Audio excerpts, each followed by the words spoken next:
যে মানুষ হিংসা না করে বুদ্ধি খাটালে মানুষ জিতে যায়। দুইটা অপরাধী এক রাজার দরবারে আসছে, দুইজনারই ফাঁসির ঘোষণা হয়ে গেছে। তাদের যে অপরাধ, এতে ফাঁসি না হলে আর কোনো উপায় নেই। এখন ফাঁসির যখন ঘোষণা হয়েছে, রাজা ডেকে তাকে বলছে যে প্রত্যেকটা মৃত্যুদণ্ডপ্রাপ্ত আসামির শেষ একটা ইচ্ছা, যদি সেটা সামঞ্জস্যশীল হয় তাহলে মেনে নেওয়া হবে। মানে এইটা বলা যাবে না যে আমার শেষ ইচ্ছা হচ্ছে আমাকে ফাঁসি দিয়েন না, এটা তো শেষ ইচ্ছা হলো না। তাইলে এর বাহিরে যে ইচ্ছা পোষণ করবে সাধ্যের মধ্যে থাকলে এটা পূরণ করে দেওয়া হবে। রাজা বলছে তোমাদের শেষ কোনো ইচ্ছা থাকলে বলো। একজন মাথা কাটায় বলছে, সেই সময় খুব গরমের দিন, বলছে রাজা মশাই আমার কোনো ইচ্ছা নাই তেমন, তবে আমার একটা ইচ্ছা যে আমি যখন মারা যাওয়ার আগে এক গ্লাস খেজুরের রস খাইয়ে মরতে চাই।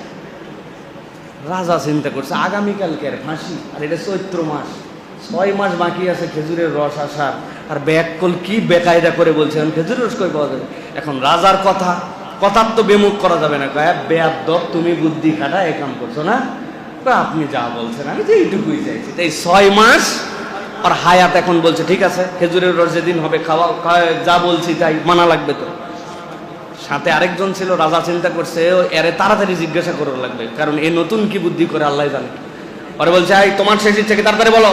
বলছে রাজা মশাই আমি মরাই যদি লাগে খেজুরের রস খাই কি আর গরুর গোস্ত খাই কি, মরা তো মরাই, এ খাওয়া দাওয়ার মধ্যে আমি নাই। আমার শুধু একটা ছোট্ট স্বপ্ন, আমাদের যে যুবরাজ এখন 10-11 বছর বয়স, সে যখন রাজা হিসেবে শপথ নেবে তার শপথটা দেখে আমি মরতে চাই। রাজা চিন্তা করছে ওরে বদমাইশ, এখন আমি ইয়াং, আমার বেটা ছোট, এ কবে শপথ নিবে, তারপরে আপনি যা বলছেন তাই ওয়াদা আপনি করছেন। তো এইটা একটা গল্প, কিন্তু আপনি একটু খেয়াল করে দেখেন, আপনি ঈর্ষা করেন নাই, আপনি হিংসা করেন না, আপনি একটু বুদ্ধি খাটাইছেন। তো বুদ্ধি খাটানো তো ইসলামের সব জায়গায় আছে, আল্লাহ রাব্বুল আলামিন সেটা পছন্দ করেন। কিন্তু আমরা দাম্ভিক, অহংকারী আর হিংসাকারী, এই কারণে নিজের নসিবেও নাই, অপরেরটাও কোনো কিছু আমি ক্ষতি করতে পারি না। এই হচ্ছে আমাদের বাস্তবতা। এই জন্য আল্লাহ বলতেছেন দাম্ভিক, অহংকারী, তার লেয়ারগুলো আমি বলে দিলাম, এইগুলার থেকে তুমি একটু বিমুক্ত হও, তুমি জান্নাতের ট্র্যাকে উঠে যাবে। সুবহানাল্লাহ।